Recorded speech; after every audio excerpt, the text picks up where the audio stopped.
Okay, before I get started, I did put these slides up on the e-learning site, right? These slides are on the e-learning site. If not, I will post them up there on the e-learning site. That's there. But are they there or not?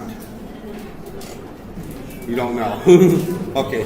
Well, I want to make sure that you have copies of the slides. I think I posted them a couple of weeks ago, but sometimes I post things in one class, and I thought I posted in the other. So if they're not there, someone send me a message that they're, or I'll check right after class. So, okay, I'm just going to kind of go through these slides. These are the ones that Silicon Labs provides for the 8051, really for this type of course. And they're for a different board, and I went through the first week's slides earlier, and I'm just going to continue going on through these right there. So this particular set of slides actually gets a little bit more detailed into not our chip, but the F020, which is slightly different. And I'll talk a little bit at the end of this set of slides about the differences between the two sets of chips out there. So it goes through the introduction to the 51, which we've done that. Kind of goes through the F21 overview. The most important thing is it's going to go through the memory organization and the internal registers and the special function registers. That's a major part of this chip. We covered it last. No, this is the microprocessor group. This is the first time you've seen it, so we'll talk about the special function registers, the I/O ports, the digital crossbar. There's a lot of stuff in this set of slides. You're going to see it over again. The second set of slides that I'm going to go through are really just going to go over the lab that we did before from a different approach at there. So,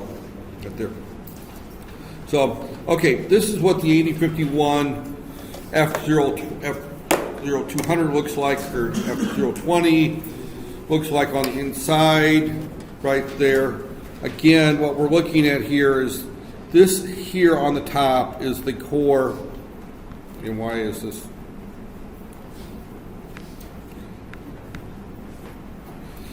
Not working.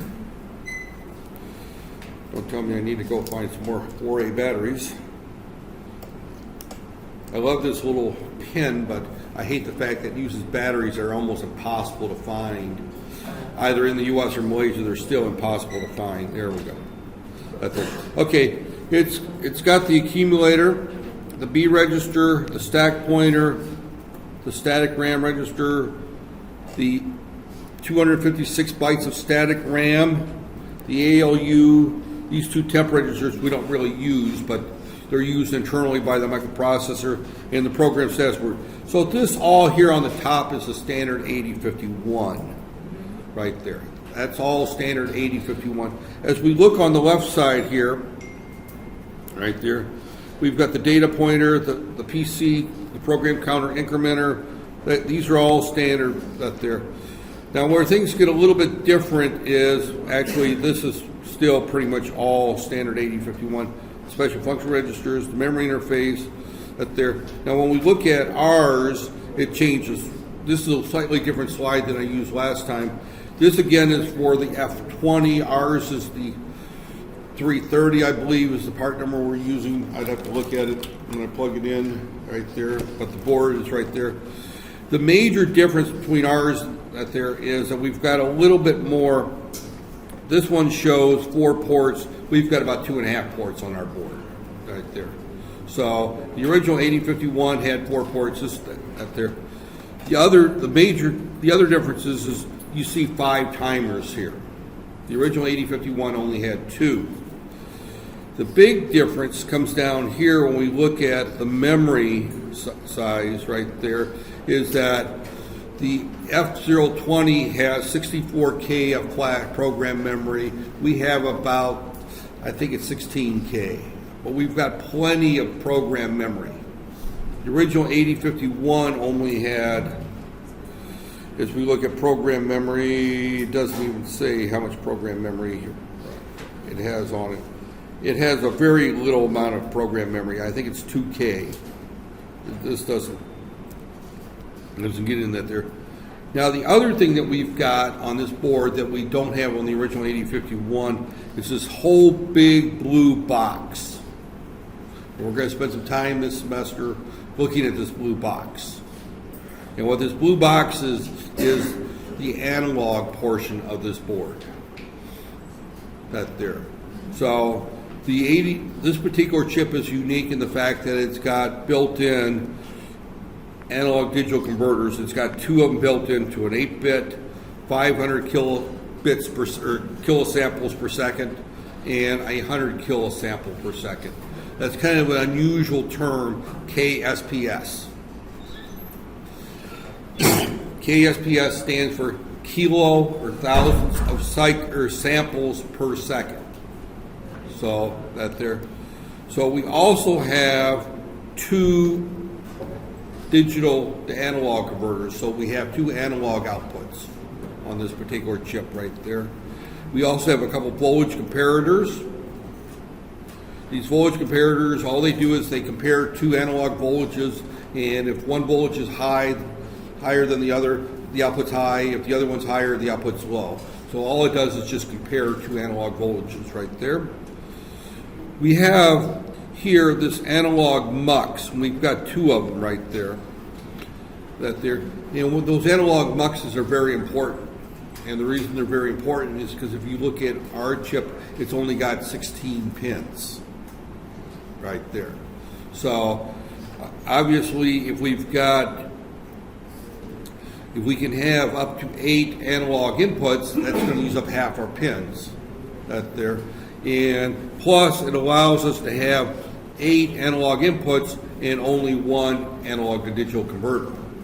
So they're shared right there.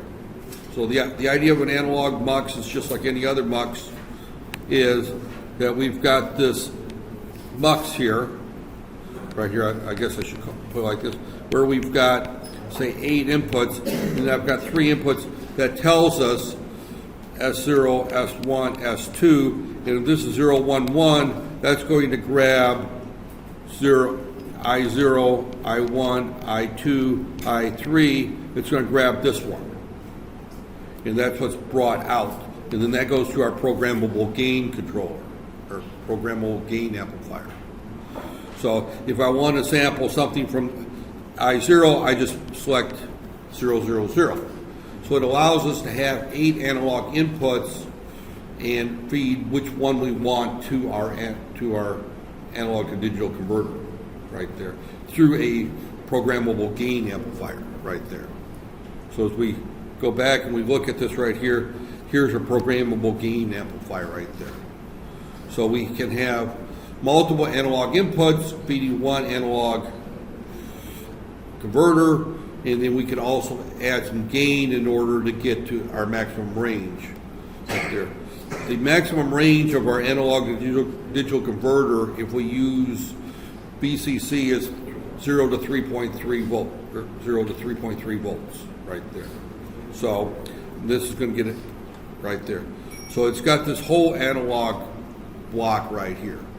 And that was a huge, huge improvement of analog or microcontrollers when they can also process analog signals right there. And we talked a little bit about that in microprocessors, but not much right there. This here, digital I/O, really doesn't change. Now, the one thing we've got here is this crossbar, and we'll spend a lot of time talking about the crossbar. The crossbar is used basically in a simple form, is we've got this crossbar, and we've got a whole bunch of inputs going into our microprocessor right here, microcontroller right there. We've got our analog inputs right there. We've got our digital inputs. We've got our timer inputs. We've got all these here. And we've only got so many pins over here. And what this crossbar does is it routes these pins to what inputs we're going to use. Because there's so few pins on the microcontroller, we can't use all of our peripherals. So the idea of the crossbar is it decides which ones we are going to use right there. Now, obviously, this set of slides talks about the F020. The F020 has 100 pins on it. We're using a chip that has 18 pins. So the crossbar is more important to us than it is this chip. We still have almost everything over here inside the chip. It's just that the number of pins is greatly reduced. And because pins are greatly reduced, we lose this port here. Right there. Right there. And actually, there's one of the newer chips that's got actually ports, all the way up to port 8 or port 7. It's got 7 ports on it. But there. We're not going to, actually this one does 100 pin and it's got 8 ports. The 64 pin version has only 4 ports right there. So actually the 100 pin there has 8 ports. We've only got 2.5 ports because we've only got 18 pins to play with. But the problem is if we use, say, 4 analog inputs, that means we lose 4 digital inputs. We've only got about 14 pins available for I/O because we lose 2 for VCC and ground and 2 others for other purposes.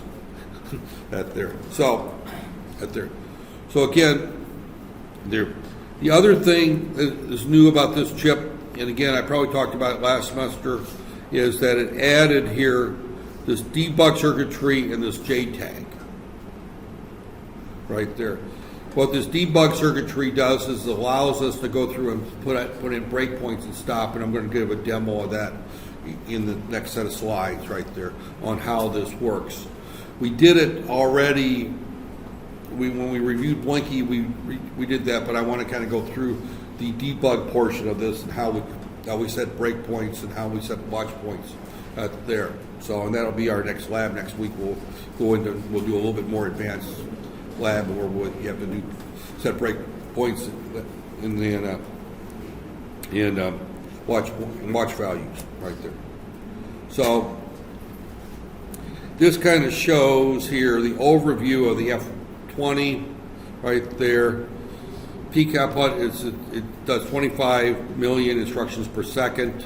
Is what that means. I don't know why they use strange terminology. It's got 64K of program memory, 4K of RAM. As you recall, the original 8051 only had 128 bytes of RAM. This has got 4K. It's got 2 UARTs, which was common. It's got 5 16-bit timers, where the original only has 2. Digital I/O. This one has 64. We don't have 64 that there. It's got 8 channels of 12-bit A to D and another 8 channels of 8-bit A to D. So it's got 16 channels of analog to digital conversion. That's quite impressive if you're doing any type of control applications where you're monitoring temperatures, speeds, or humidities, or viscosity of paint, or anything like that. Those are all analog values, and having a microcontroller that can read these analog values without having external hardware saves a lot of design work. Saves a lot of board real estate and saves a lot of headaches. But it also means you have to write software. So we also have 2 digital to analog outputs. Digital to analog outputs aren't used as commonly, but they are used in some applications. That's why there's only 2 of them versus 16 of the A to Ds. These are analog outputs that if we, for example, want to control the motor of a speed with a DC level, you could do that, for example. Or if you wanted to generate a sine wave for whatever purposes with a microcontroller. There's better ways of generating sine waves than using a microcontroller, but you can do that out there. The interrupts, there's 2 levels. We'll talk a little bit more. The programmable counter arrays, there's 5 channels of those. Those are used for various timing applications. And it's got an internal oscillator and the debug circuitry. So this is the basic overview of this chip. Again, we did this last semester, and I tried to talk a little bit earlier out there, but kind of get into it. This is the functional block diagram. It's a mess, right? Right there. And you'll notice that it's got all kinds of things on that there. I'm not going to worry too much about it because this and this contain basically the same type of information. This is just a little bit more detailed right there. As you look at this, the I/O port configuration, here's the crossbar. You notice showing over here, here's the various pins. I should note it's not important for this class, so it won't be on the final exam, and it won't be in any of the labs. But I should note that P4 through P7 don't go through the crossbar, right there. So that those don't go through the crossbar, but everything else does go through the crossbar, right there. And you'll see P4 latches. They show the analog over here, the MUX, right here. They show that there, but they don't show them going through the crossbar. They actually do go through the crossbar, right there. So everything's got to go through the crossbar, right there. But there they should show, yeah, they don't show it going through the crossbar. So. Right there. Okay, quick review. There are the 8051 is a Harvard architecture microcontroller. Harvard architecture means that it has separate data and memory address space. The opposite of the Harvard is the von Neumann architecture that has only one memory space, right there. This particular one is a little bit different, is that it's a modified Harvard in that it's got 3 address spaces. It's got the program data memory right here. It's got the data, or the program memory, which is in the flash. This calls it program data memory. It's actually in the Harvard architecture, it's just known as program memory. You can stick data in program memory, but it's not, it's fixed data. It's like a lookup table. You know, if you wanted to say, for example, put in a conversion from, you know, ASCII to, you know, character out there, you could put that into the program memory. If you want to put in there the days of the week, Monday is day 0, or Tuesday is day 1, that type of stuff. You can put lookup tables in that there. So when we say program/data memory, it's flash programmable, which means that you can only change this during the programming cycle. It cannot write to program memory during runtime. So when you plug it into the PC through the tool stick and you program the chip, you can change the program memory. That's the only time you can change the program memory. It cannot be changed during runtime. So when it says program/data memory, don't think of it that you can use it as data memory. You can put data in there for various things. One of the things about the Harvard architecture, what it was designed for, and beyond this class, is digital signal processing. And digital signal processing means that we're going to take and we're going to process signals digitally, and we're going to filter them, we're going to compress them, we're going to do all kinds of things with analog signals. So we run them through an A to D, we do all of our signal processing in software, and then we run it through a D to A to output them. So for example, if I've got a signal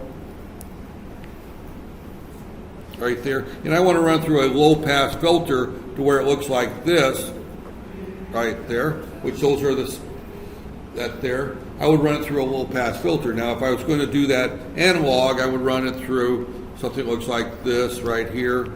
I may put an op amp in here. Yeah, right there, some kind of op amp circuit that there. But I can run it through an analog filter, or I can run it through a digital filter, where I run it through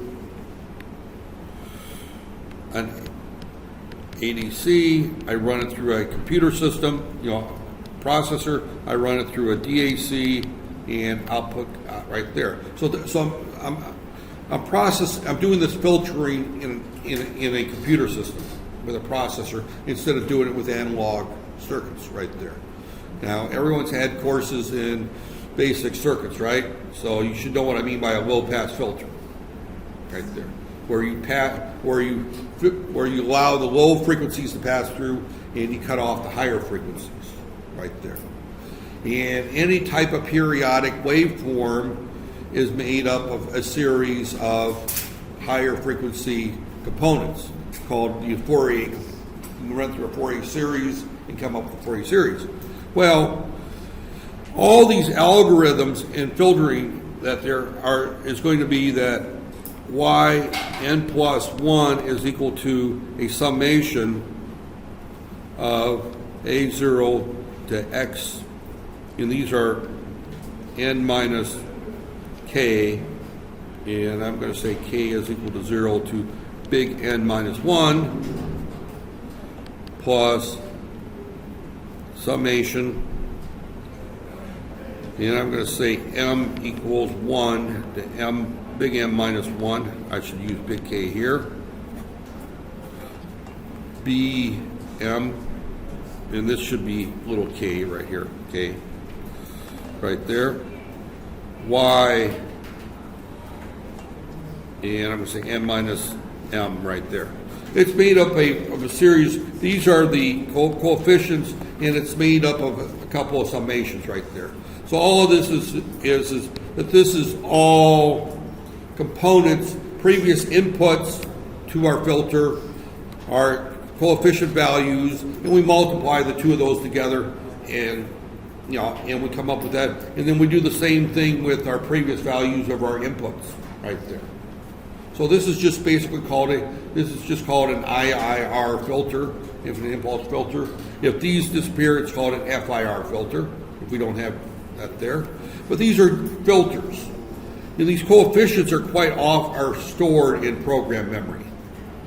Right there. We store the coefficients, the previous inputs and outputs we have to store in data memory. But the whole idea is that we can grab a coefficient at the same time we can grab a data point and do our multiplication. So the Harvard architecture was designed with that in mind.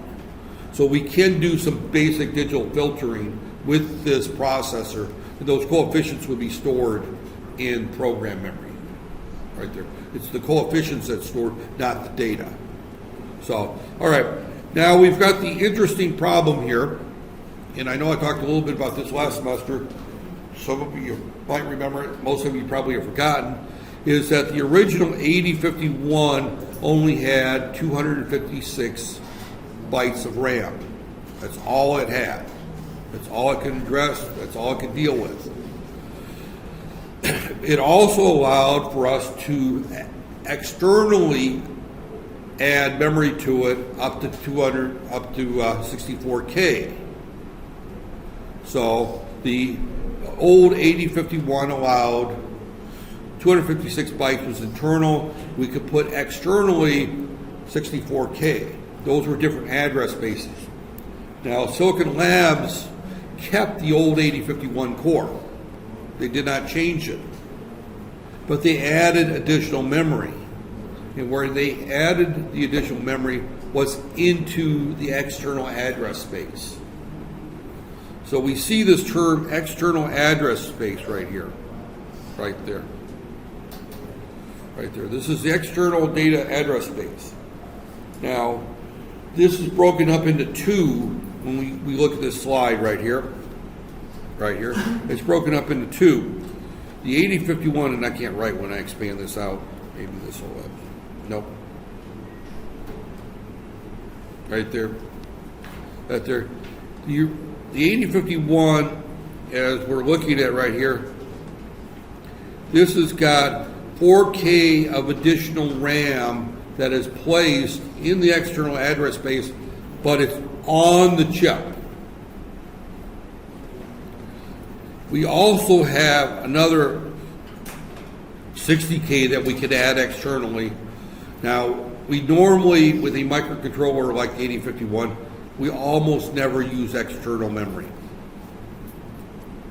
And the reason we almost never use external memory is because if we have a process that requires so much memory that it won't fit onto a microcontroller and we can't buy a bigger microcontroller, then we're going to use a full-fledged processor. The whole idea of a microcontroller is to make our hardware as small and as simple as possible. So if we need to start adding external memory, we've defeated the purpose of our microcontroller.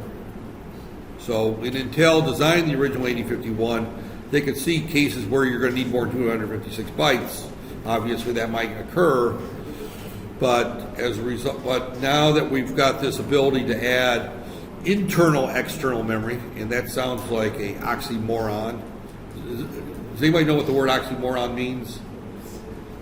Two words followed by each other that mean the exact opposite of each other, right there.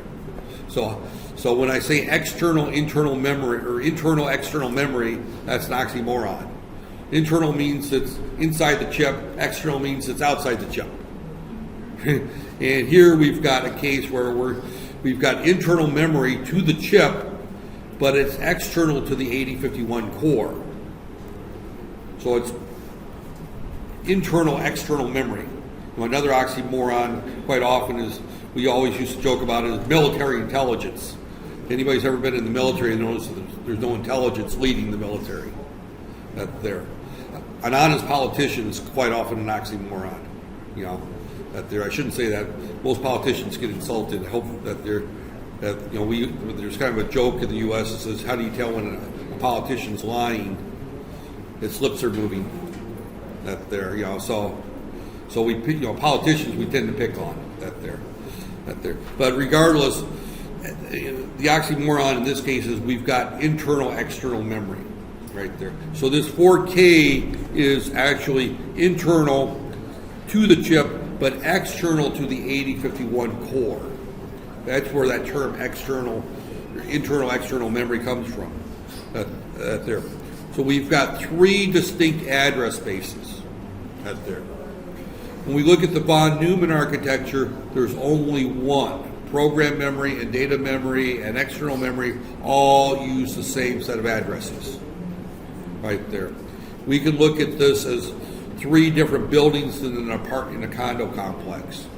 Right there. So where we got building 1, building 2, and building 3. Right there.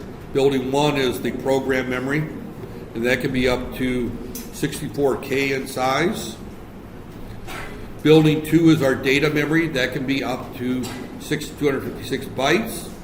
And building 3 is our external address space, which can be up to 64K. In this case, we've got 4K of it built into the chip. Right there. So, right there. The flash memory, right there. There, I don't remember how many is on our board. We'll pull up our data sheet here in a little bit there. But this is flash memory, can be programmed in circuit, which means if we build a circuit around our board or around this chip, we don't have to unsolder it, take it out, and put it into a programmer. We can actually put the programming hardware on the board itself. The programming hardware is very, very small. It's one IC. Tiny IC. So it contains non-volatile data storage. So again, remember what I said.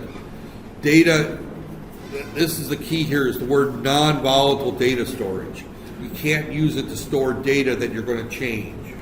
So you can use it to store coefficients for DSP algorithms. You can use it to store, you know, not student numbers, but you can say use it to store course numbers, for example, course IDs that don't change.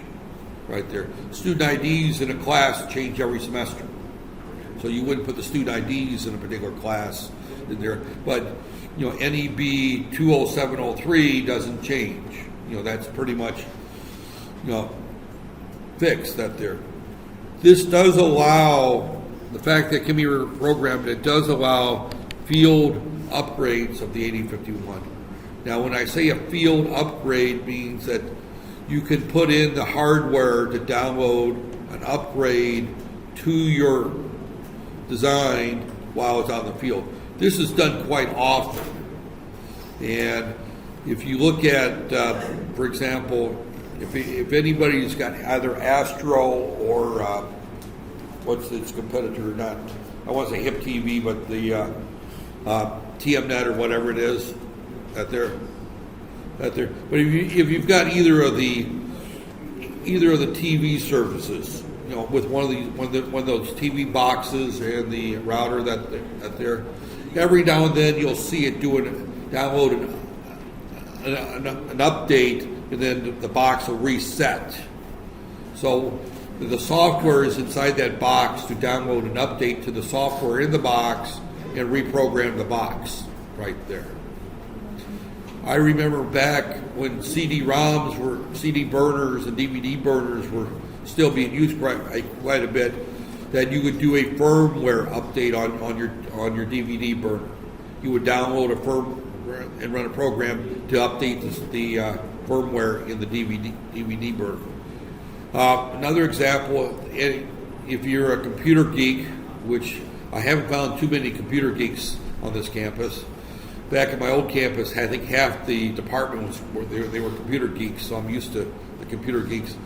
That they would, as soon as you put a new computer, you'd go down to, well, actually the last motherboard I bought at Wanza Walk because I'm too lazy to go to Simlim, or not Simlim, that's Singapore, Loyat. Besides, I hate shopping at Loyat. So I went that there. But as soon as you buy a new motherboard, the first thing you do is you do a BIOS update on it once you get it in the system. That's a firmware update. You're updating the program inside the microcontroller or on the motherboard. You'll hear this term field upgrade. Another term for this is a firmware update. Right there. So every now and then you'll hear that term firmware update if you're around computers out there. And the 8051 allows firmware updates within the chip. The term firmware means that the term software means it can be changed anytime. So when you look at desktop computer programs, you can take the source code, recompile it, and next time you run the code, it's the new program. Firmware means that we can change it, but we have to go through a programming process there. Now, as it turns out, updating our firmware, in our case, looks almost like a software update because it's so transparent, the process, that it doesn't feel like a firmware update. But if you're using it out in the field, let's say you design a washing machine using the 8051, in order to update it, I'm going to have to stick a programming module onto the board, one of these tool sticks onto the board and download the new software. I can't, or I have to put the tool or the same hardware that's in the toolkit on my board and plug in a USB chip or something that will download the software. It's not transparent to the user, so it's firm. It's not hard as in hardware. Once you put in, once you put a 741 op amp into a circuit, it's there. That's hardware. That's fixed. Not there. Firmware is it's fixed, but not really. You can change it. Not there. When I lay out the circuit board with this 8051, that's hardware.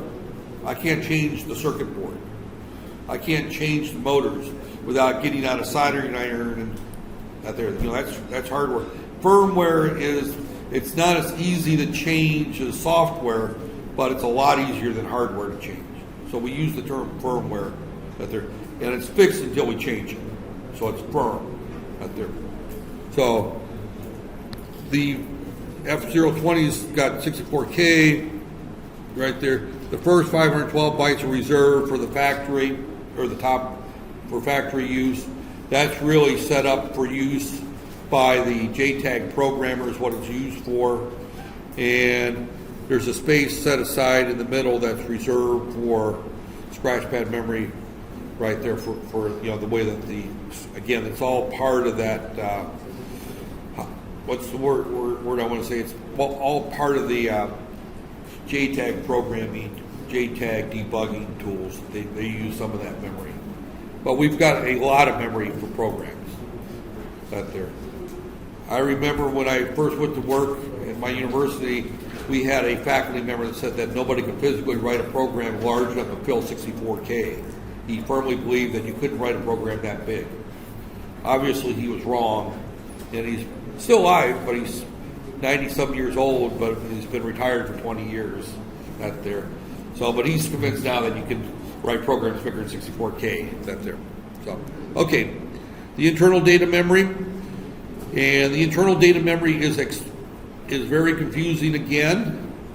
And we may not get through both sets. Yeah, we'll get through both sets. Half of it's used up by the special function registers. Right there.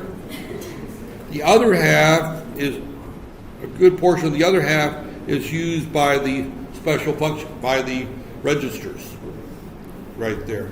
So we only have a short little piece of program or data memory internal that we can use for Scratchpad, for programs. Just a little bit. The top 128 bytes are all used up by the special function registers. They're off limits. We can't use those. So we've only got 128 bytes to play with, of which 32 bytes of that is used up by the registers. There's 4 banks of registers, 8 bytes wide, so we lose 32 bits or bytes there. So now we're down to, right there, what did I want to say? We had 128. Now we're down to about 98 bytes, or less than 98 bytes, less than 100 bytes of actual data memory that we can play with. Not a lot. Which is the reason why Intel originally set the chip up to where it can use external memory. Then now we're talking about the special function registers. Right there. Special function registers are exactly what they say that they are. These are registers that control all the peripherals. Right there. So if we want to set up a timer, we will set up the configuration of that timer to the special function registers associated with that timer. Right there. So there are locations in memory that control the peripherals. When we use the word peripherals, I mean all these things out here. How do we control those?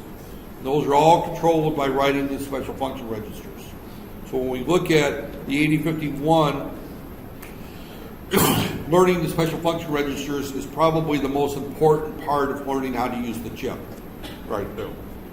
And there's a lot of them. You don't memorize all of them. There's some software tools called the Configuration Wizard to help us set those up the way that they need to be set up. The data sheet spends 90% of the data sheet is on setting up the special function registers. And the data sheet for our processor is about 300 pages long. It's a very long data sheet that there. So the original 8051 had a set of special function registers. Those are kept exactly the same. The reason they're kept exactly the same is that if I'm using a version of the 8051 and I got software that works on it and I want to go to a new version of the 8051 with a new vendor or a larger chip, the same software will work. It doesn't, so that's the reason why Silicon Labs kept the same core, the same special function registers, and they treated everything, added everything on the top of it.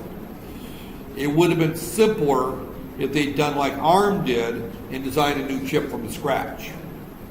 It would have been a more efficient and simpler system, but then all the existing designs and software would not work with it.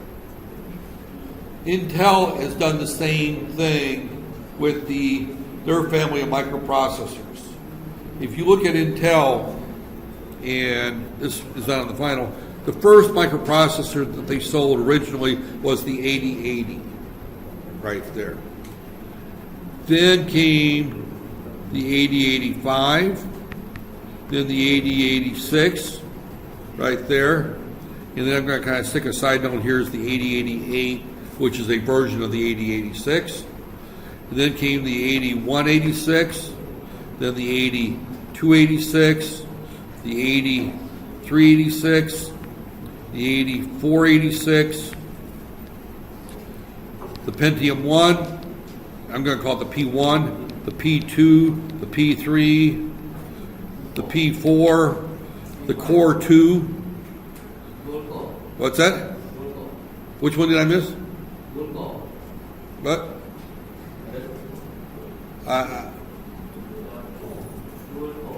Dual core. That's Core Dual.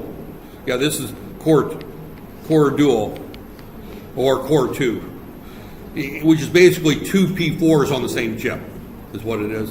And then, of course, they came with the i3, did I miss one? It don't matter. I can't remember all these. There's so many of them that your memory's better than I am. But there's the Core 2 what?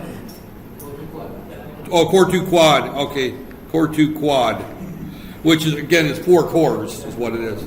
Yeah. And then the i3, the i4, and the i3, i5, and i7, and then there's 6 generations of those right there. But if you look at the i7, which is which is the 6th generation, which is the 6700 chip right there, and there's different part numbers for it. I think they call that Skylake is the newest one right there. It has in it the same registers that are in the 8080. It still has the A register, the B register, all those are there. And then it has the AX, the AH, the AL, which were added that there. It's got all the same registers. They're all there, but they've just been added to right there. So Intel has done the same thing. They've just kept adding. So software that ran on the 8080 will run on the i7. Why you would want to run software that old, I don't know, but it will work. And the reason they did that, though, to be honest, is that, let's say, for example, I've got an old Core dual quad, as he pointed out, the one I forgot, that there, and I want to run Windows 10, it will work on it. Or maybe Windows 10 might not work, but Windows 7 will work on it right there.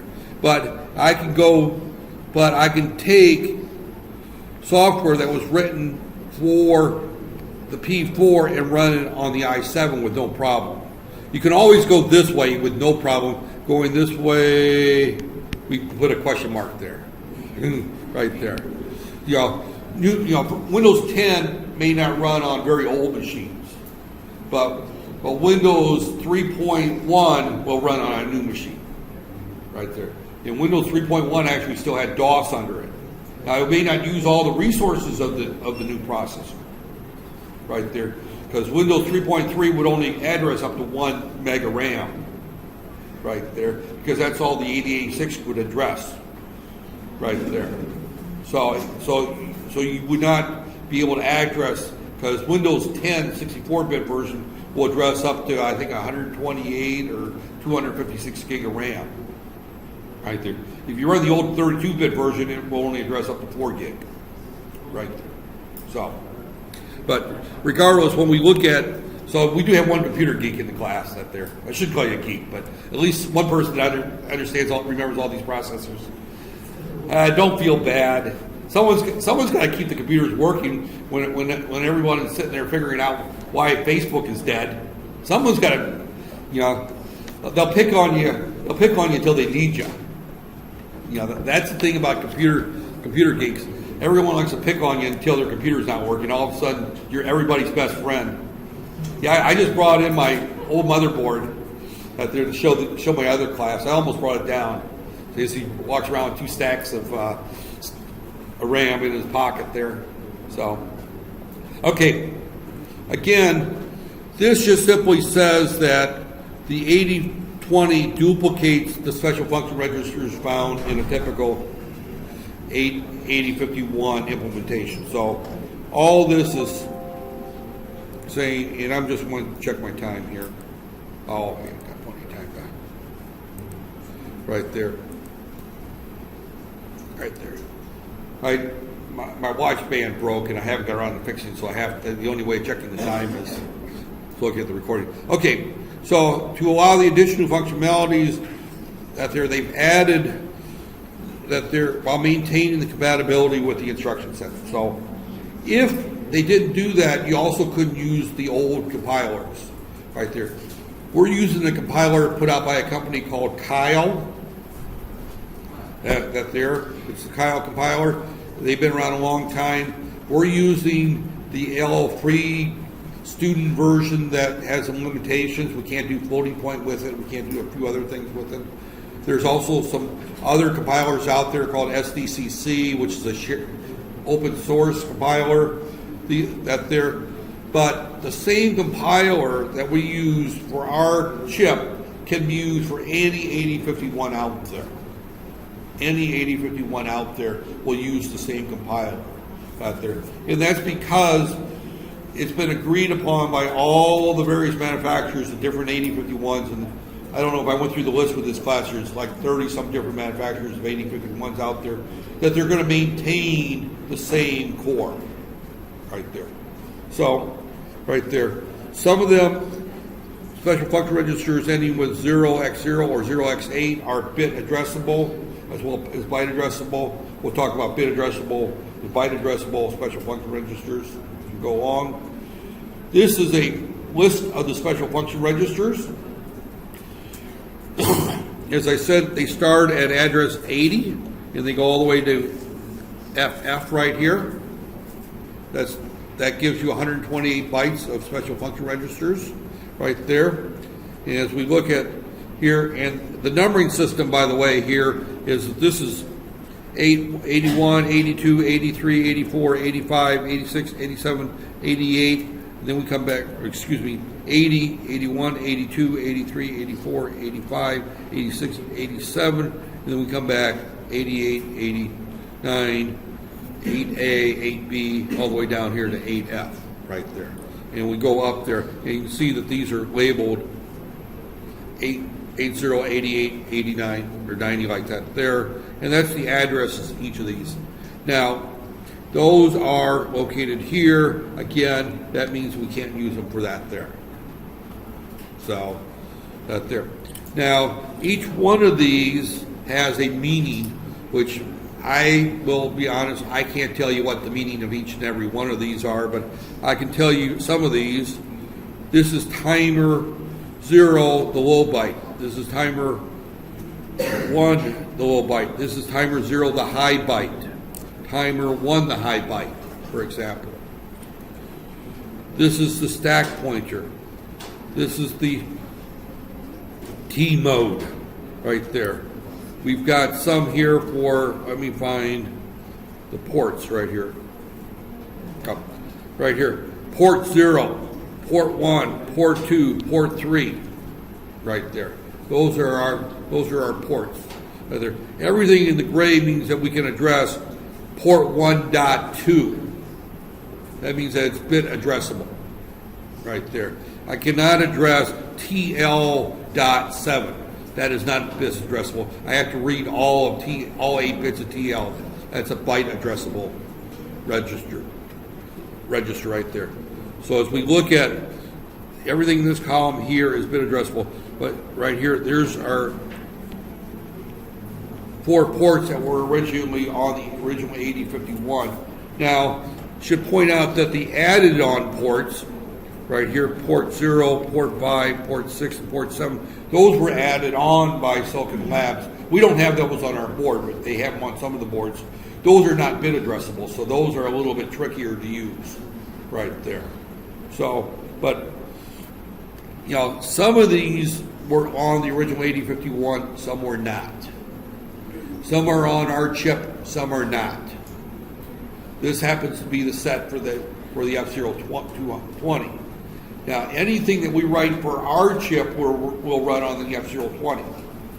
Our chip is a subset of the F020. It's a smaller chip right there.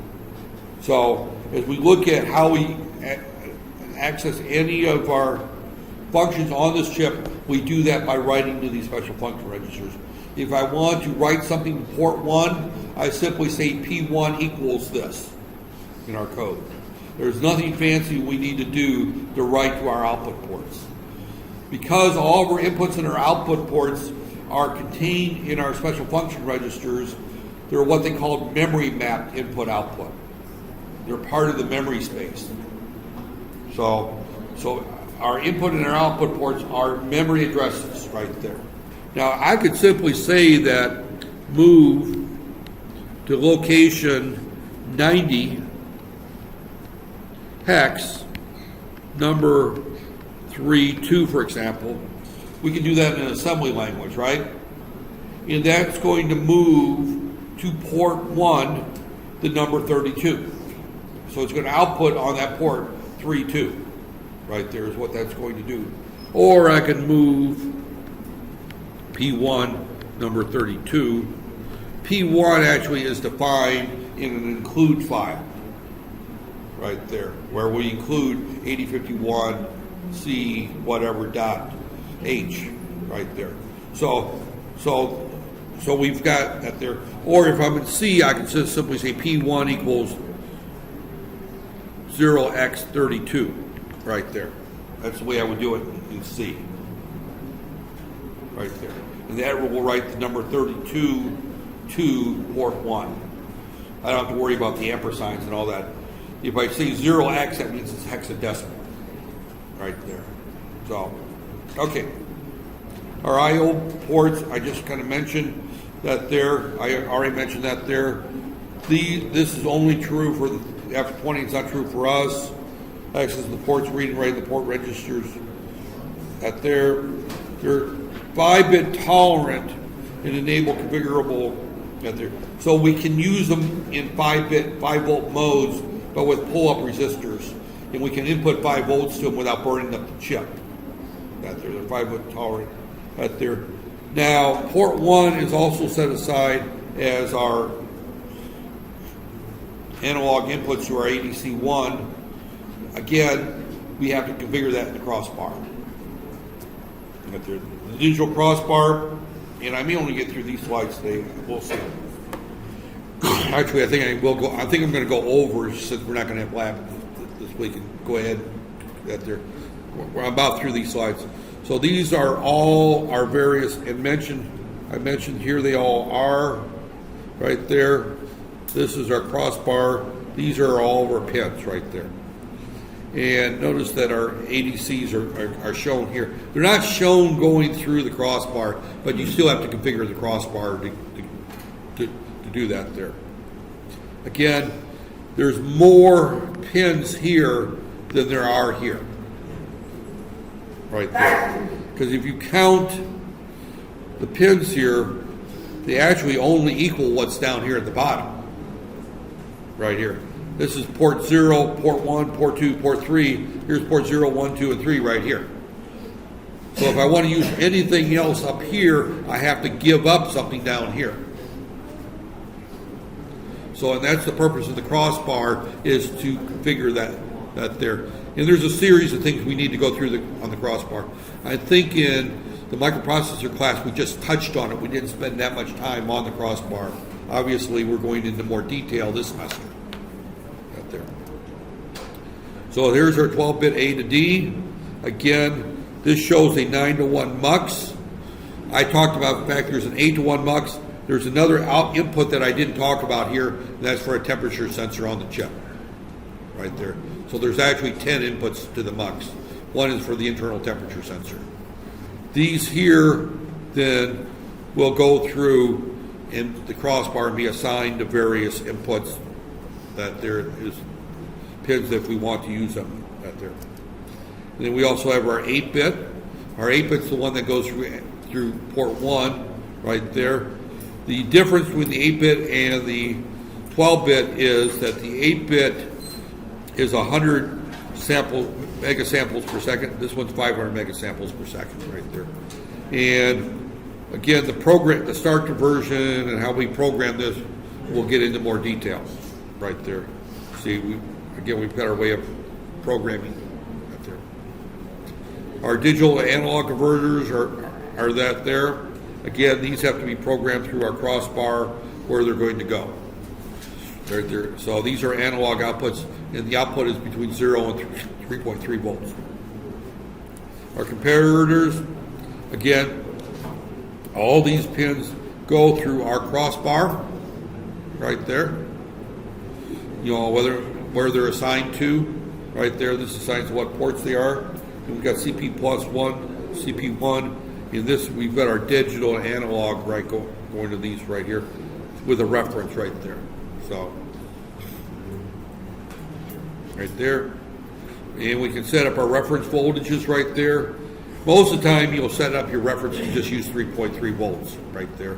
But we can use an external reference voltage if we want to. In other words, we can set a 3 volt reference or a 2 volt reference that there. Whatever our reference voltage then is going to have a bearing on what our analog output or digital output is for whatever analog input. And there's a formula for that right there. We can also do an internal generate. In other words, we can generate an internal reference voltage based on a 1.2 volt reference inside. We can either have a 1.2 or a 2.4 reference voltage that we generate internally. So we can use, we have all kinds of options for our reference voltage for our A to D. We can use VCC, which is normally 3.3 volts. We can have an external reference voltage that we set up that can be anything we want it to be, but it's got to be generated internally, or we can generate 1.2 volts or 2.4 volts internally. So we've got various options that there. Okay, let me jump to my other set of slides that I want to talk about. Right there. This set of slides will not take that long because this set of slides basically only talks about what we did in lab the other day. So I'm only going to spend about 10 minutes and we'll go through kind of a short demo with this set of slides up there. But really what this set of slides is for is really before the first lab. We've already done the first lab, so I'm just going to go through the slides that I should have gone through before we did the lab. That there. So the hardware consists of two parts. One part is our target board. In our case, this is our target board. I don't have a camera to turn on here to show what it is, but this is our target board. The other part is a means to program. This is our means to program, the tool stick right there. That's our tool stick. This is our means to program our target board right there.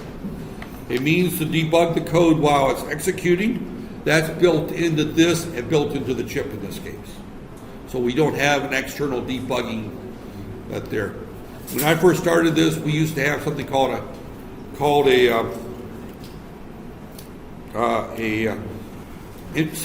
emulator, which was something you plugged in instead of the processor into your target board, and it emulated the processor, and it was a very expensive piece of equipment out there. So the software includes two parts: the assembler, compiler, linker, and debugger, and the software to download it is that there. In our case, it's the Silicon Labs IDE right there. So this is what came with the old kit that this book was written for. We're not using this kit anymore right there. So, but this kit kind of shows the thing. This is the target board. This is what they used before the tool kit right there. They used this right here, and then they had a cable that went between it and the board right there. So, and then you had to have a wall plug right there. So it's a little bit simpler. So the tool stick is actually the simpler one. That's what this talks about.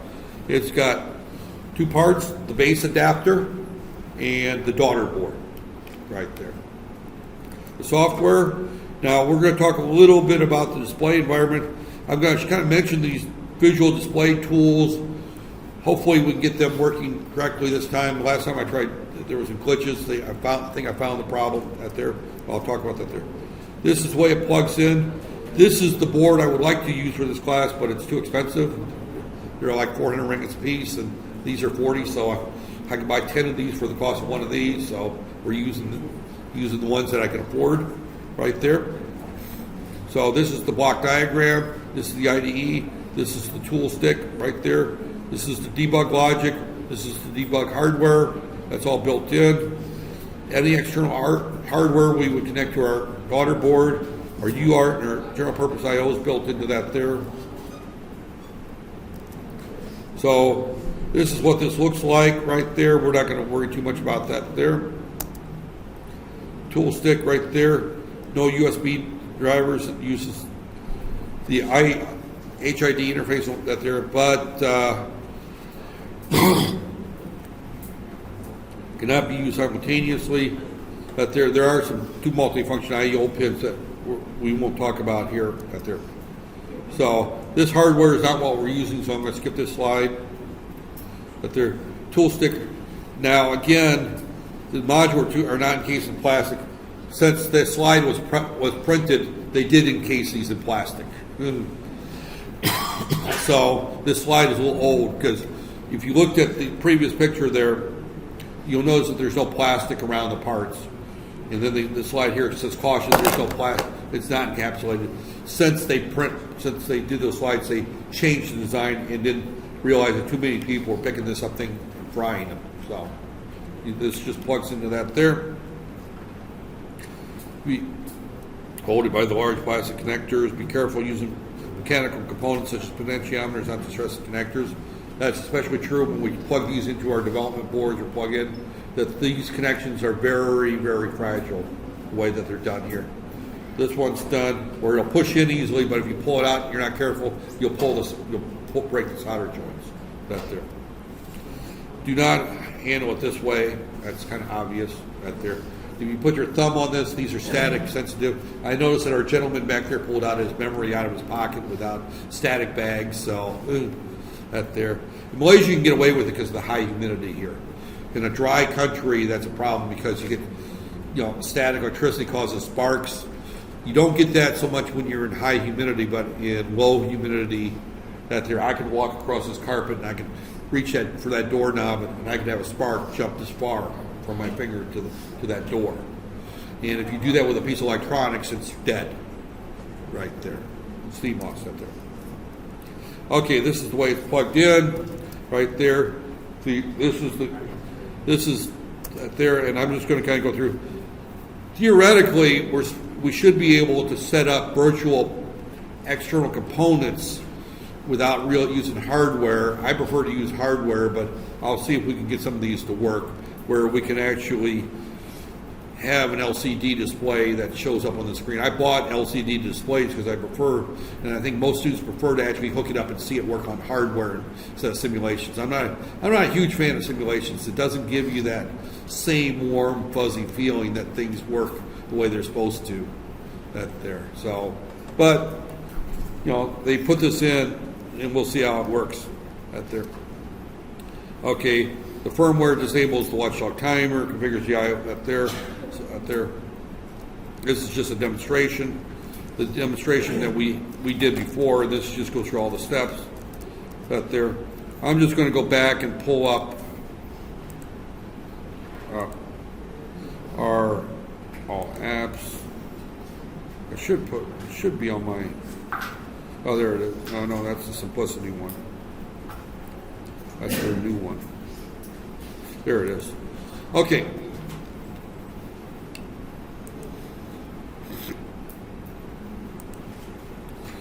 Right here is Blinky. I'm going to just change Blinky to something completely different right there. All I'm going to do is I'm just going to delete everything here. Well, I'll just leave the delay. I'm just going to change Blinky to right here, and I'm just going to say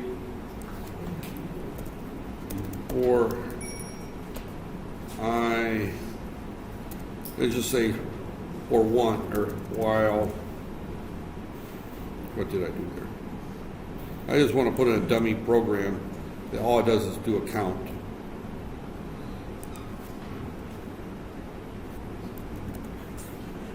Right there. Oh, I deleted that there. While one, count, plus, or C, plus, right there. And we compile that. Did it compile? No, I got a bug. Where's my bug?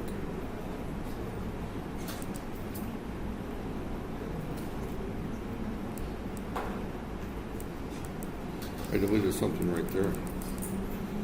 Line start here. Line 81.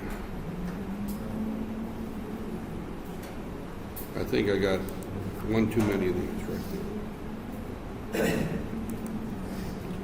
Yep. one warning. The warning is because I've got delay that I'm not using right there. So all I've done there is I've just got a simple little program that all it does is just keep incrementing C. Now, the only reason I did that is I just kind of want to go through a couple of things that we didn't do last time. Right here, right there. So my program is much simpler right there. Now, if I want to use Blinky, I've got to go through and re-add out everything to it. So I keep using that there. So I plug this in, I connect it, I download it to it. Now, if I run this, this thing is not going to do anything. It's just going to sit there and run forever. And if I hit the stop button, it just kind of stops wherever. What I want to do here is I'm going to reset this here. And I'm going to come to here, and I'm going to put in a breakpoint right there.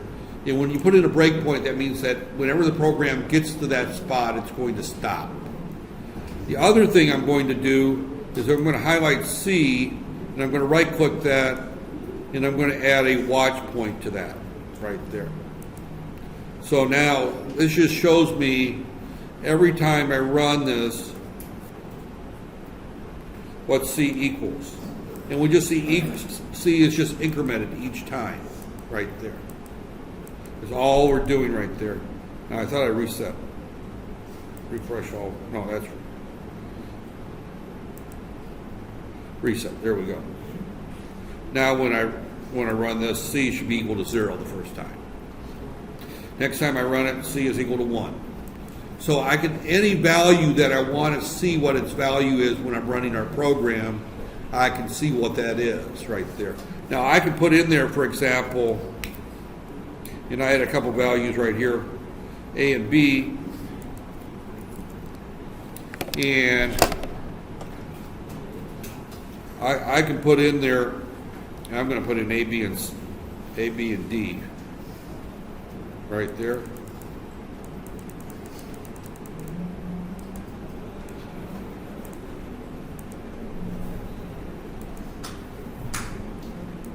A, B, and sum. Let's just do that there.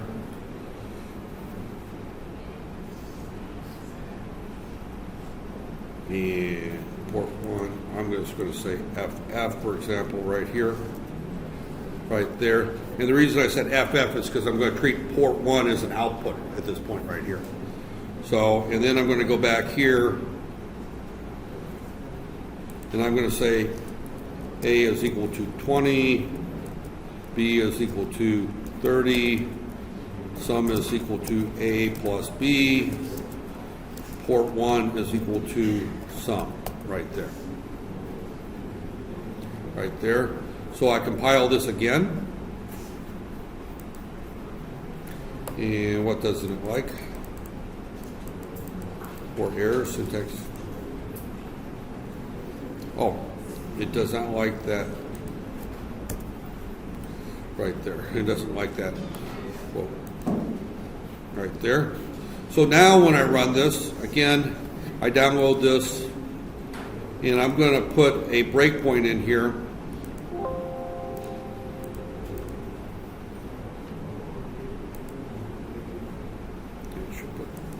Oh, why didn't it? Oh, you know what? I forgot to put in my.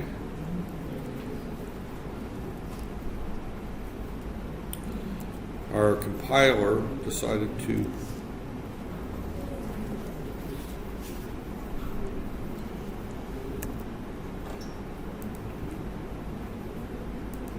okay, I forgot to put all that in a loop right there, or group that there.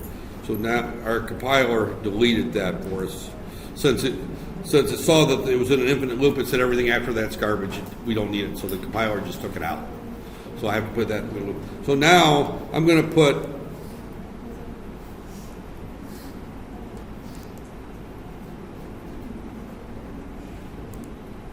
go down here to right here to I'm having trouble. Okay. Right click, add to watch, default value. B, add to watch, default type, sum, add to watch, default. right there. And now I download this thing. Oh, and right there. Let's go ahead and put the breakpoint back in here. And I run this, and you'll notice here that our sum is equal to, and why is our sum equal to A plus B? That's kind of strange. Something did not work right. Sum is int, and it's supposed to be A plus B, and it gave me some funky value right there. Right there. Okay, well, that did not work, which is not the first time I've had that not work. A and B works perfectly fine, but sum is equal to A plus B. We did not, and I declared them as integers, so it should work right there, and sum is right there. Well, it didn't work right. And that's why life is sometimes interesting. But again, we can also, on our debug window, I can also see our ports, and I can see that port 1 is equal to 32. Now 32 actually, if we put this into hex, 32 is 50 decimals, so port 1's got the right value. What's not working right is the watch value is not giving me showing me the address, I think, instead of the it's not showing me the right type.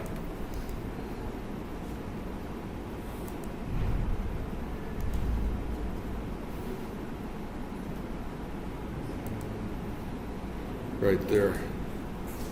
So it's got something going on with sum is the type that there.